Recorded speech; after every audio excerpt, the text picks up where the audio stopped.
A phrase you're going to hear thrown around a lot by politicians is this net zero for energy. We're going to make the grid completely clean. It's going to be 100% renewable energy. This is the United States. I don't think that's possible. Not in my lifetime, most likely not in your lifetime either. I just don't think it's possible for a bunch of reasons. Number one, I don't think that the regulatory framework will actually allow for that to happen, and I'll explain. But number two, and perhaps most important, as I said in previous videos, there's always this kind of overarching threat that climate change proponents talk about, which is, if we don't do these investments, we're going to our world will collapse in on itself. And this doom and gloom lends itself to billions and billions of dollars of investments. The government of the United States will continue to invest tens or hundreds of billions of dollars into clean and renewable energy.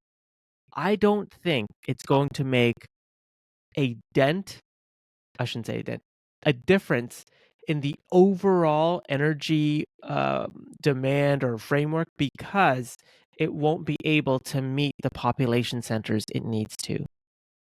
And so what'll happen is what we've seen in the past, governments spend a ton of resources on clean energy. The question remains on how clean that energy is. But most importantly, it's how effective that energy, those projects are at delivering energy to the end user. And I think what's going to happen is there's going to be this glut of renewable energy stored from renewable sources that actually won't be able to be accessed by the people that need it. I think that actually is going to happen. And because of that, these projects are basically going to become useless. You're going to invest all this money into wind and solar, and the energy won't be used by the end user as much as it should. So to demonstrate this point, I want to first share this map. This is by Tufts University. Renewable resources and load centers. Load centers being the largest population centers in the United States. We can see here New York by a country mile in dark red, Detroit, Chicago's pretty big, and then LA over to the far left. And then there's various other population centers, but this is actually interesting. As a Canadian, we typically think there are so many different population centers in the United States comparatively to Canada with 40 million people in total. But when you look at this from a population center load center, it's New York, Chicago, and LA by a country mile over any other population center in the United States. And then in yellow are the solar resources. So we see a ton of solar in California, Arizona, in the Southwest, and then along Florida, Mississippi, Alabama, Georgia. Green is a mix of wind and solar, and then blue is hydro. And so you can see just from this map alone, you would need to get wind, solar, and hydro all the way over to New York City. The closest hydro would probably be in the Detroit area, etc., to get to New York City, crossing just a couple state lines. But to get wind to New York City would cross 4 or 5 at least from Georgia. And then, anything else would need to keep crossing more and more state lines. So we can see New York City's actual closest energy source is fossil fuels. And again, the biggest population center. Now, why does this matter? It matters because the demand on the grid is really what Americans should be considered about. It's not about the renewable sources themselves. It's about where is the demand. Now, why does this matter? You might be saying well, can't LA just ship solar to New York City and end of story? Apparently not, because the grid is actually fragmented by regulatory authority.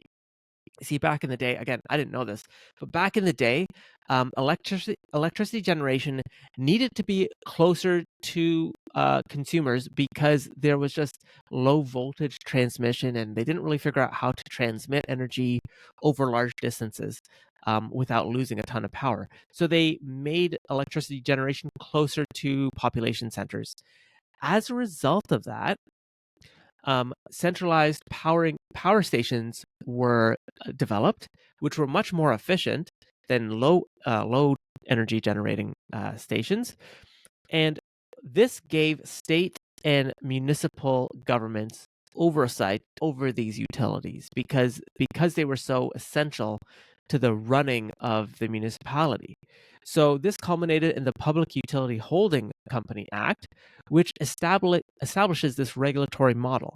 Under this model, if you're a utilities company, you have a monopoly over a specific region, say Detroit as an example, New York as an example.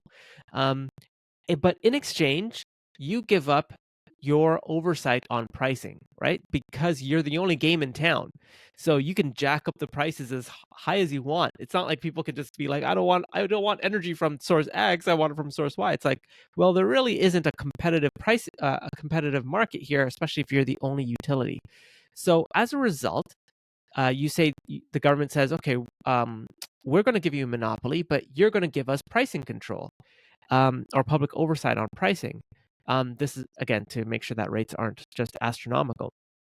And so, again, over time, there have been attempts to modernize this kind of structure and introduce competition so people have choices, but these have been largely ineffective because there are, the just the oldest players in the game will want to make sure they have that monopoly, right? That's guaranteed money. It's guaranteed money for the rest of their lives, and they're going to do whatever they can to make sure that competition isn't introduced. And so, what happens as a result of this regulatory framework mess is, if you are in southern Georgia and you have this glut of solar energy, to send that to New York is actually counterintuitive, because I don't know how the pricing will work if it has to cross dozens of municipal jurisdictions along the way. And what would the pricing be for the initial utility company that invested the money in that solar farm? How would they get compensated? Because I can imagine the costs involved in the transmission lines to New York City are quite large. So the regulatory framework actually prevents any of uh, the lights just went out. Oh, my light back there went out. Whoa, that's interesting. And I'm talking about energy. Anyways, I'll fix that in a second. But what's interesting is that the energy generation. Okay, I'm going to cut this out. But yeah, okay. So, yeah, I'll cut that out. While I'm here, let me just, and to make this in very real terms, if we we being the United States wants to get solar, wind, hydro over to major population centers, an increase in transmission capacity is absolutely essential. The United States would need to construct um, anywhere from 1,400 miles to 10,000 miles of new high capacity transmission lines annually, starting in 2026, to handle any increase in load from renewable resources and ensure that this energy can be delivered to population centers. And again, this is not my opinion. This is actually from the Institute for Energy Research. And it says it right here: to reach the Biden administration's goal of a zero carbon grid by 2035, the U.S. generation capacity would have to triple compared to, let me see if I can zoom in, to its 2020 level, and power line capacity would have to double or triple, according to a report from the National Renewable Energy Lab. Princeton University researchers believe the grid capacity may be too low, requiring an increase of 2 to 5 times higher than today's levels by 2050. The upshot is that the generating sector would need a massive capacity growth and massive investment to reach Biden's goal of a net zero carbon grid. So, again, not my opinion at all. This is actually the reality. Now, you think about this, again, using the example of solar from Georgia and sending that up to New York City. You have to string a lot of transmission lines crossing multiple municipalities to find the most efficient way to do this, or most efficient route. And it's like, How many municipalities are going to argue the NIMBYism? Not in my backyard, are you? You're not going to string that high capacity transmission line anywhere near my population center in my community because there are health risks, et cetera, um, as well as people just not wanting to see transmission lines in their scenic views of, their land. That's a real concern, and that actually has hampered a lot of electricity development, not development, but utility transmission line development. I'm sure there are countless examples of transmission lines getting rerouted because community groups and people and municipalities are saying, definitely not in my backyard, not anywhere near me. So it's not only the transmission line challenges, it's also the scale of transformation. Remember, like a lot more investments in renewables will be needed. And what's interesting behind all of this, and I've said this before, but governments who start saying these things like we want net zero and carbon neutral, et cetera, that means there's going to be a massive investment in actual technologies for wind and solar so that they can campaign and say, hey, we invested $20 billion in a wind farm across Texas and, the southern United States, and that amounts in X amount of megawatts of energy. Well, guess what? Unless those unless those local populations are demanding energy, unless there's a higher demand of energy, that energy is staying there. And anything that's not used will be stored. And I could be wrong. I don't think that there's a there's not an efficient way to actually store that energy for a long period of time for people to use it. I could be wrong on that. Total speculation on my part. But basically, what I'm saying is the government's going to invest billions of dollars into projects that very well may not be able to use all of the electricity that those projects generate because it's just not possible to send that electricity to the population centers that need it. The other really interesting piece to this, and I found this in this research, is let me see if I can get this up for you. This is interesting research called "Transmission Impossible: Prospects for Decarbonizing the U.S. Grid" by Lucas Davis, Catherine Hausman, and Nancy Rose. One thing that this article and the authors suggest, well, before I get there, interestingly enough, the decrease in costs of renewables has gone down. Cost of wind has decreased to 75%, and the cost of solar has decreased 90%, and these are since 2010 numbers. So we've seen the costs of renewables go down.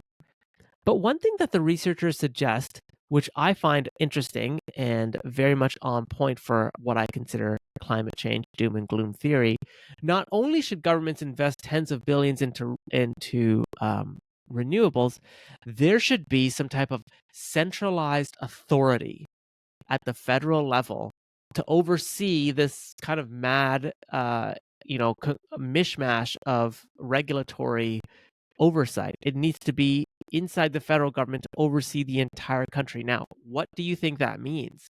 That means more government, more government in your life. Can you imagine a federal authority setting the tone for all utilities across the nation? I mean, it just means more and more government authority. And what will that mean? It means more agencies, more bureaucrats being hired, et cetera, more oversight, hiring up more government bureaucrats to oversee this massive energy grid for the entire United States. So to bust down the regulatory problems, create a different set of regulatory systems that very well may be bigger and more complex than the current system as it stands right now. Now, again, you might think of these as flippant points, but hidden within these messages is a very real agenda, which I've always said, and that is spend more tax revenue on these projects which we're not sure actually works at delivering energy to the people who need it, and establish some type of regulatory oversight mechanism, expand government so that we can say that we're doing something to address the grid and the issues there. And then what's going to happen? These politicians will be out of office well before any of these effects take into account. But most importantly than all of this, we don't even know if any of this will work. We have no conception if this will actually work at getting the grid more cleaner and using renewable energy sources at all. What's going to happen instead is in a few years, the government's going to say, we invested 20, $30 billion in renewables. It led to this, and we're still working towards net zero. And more jurisdictions are net zero, and it's a constant work in progress. Something they'll never say constant work in progress, but they'll give another date. They'll push that back to 2050, 2060, etc. In my lifetime, in your lifetime, this will not happen. The regulatory oversight is too much. It's too much of a mishmash. States and municipalities are going to argue NIMBYism. They're not going to give up state and local control. That's just the reality. And the biggest population center, New York City, will still be dependent on fossil resources, fossil fuels for its energy demand because it's the most inexpensive way to get energy to its end user. It's inefficient for it right now for it to import solar or wind from across the country. That is just an inefficient way to do this. It is much better for them to look to local resources. So that's the reality. Government's going to keep investing billions under the agenda of net zero. And what they're going to say is, well, the regulatory framework is unnecessary. We need more federal oversight, bigger government, bigger investments, more tax money. And guess what? Your energy grid is not going to be anywhere close to net zero. Mark my words, folks. But what do you think? I know this is complicated, but let me know what you think in the comment section below. Check out the resources. I think it's very interesting, and it's an interesting topic that we should keep talking about.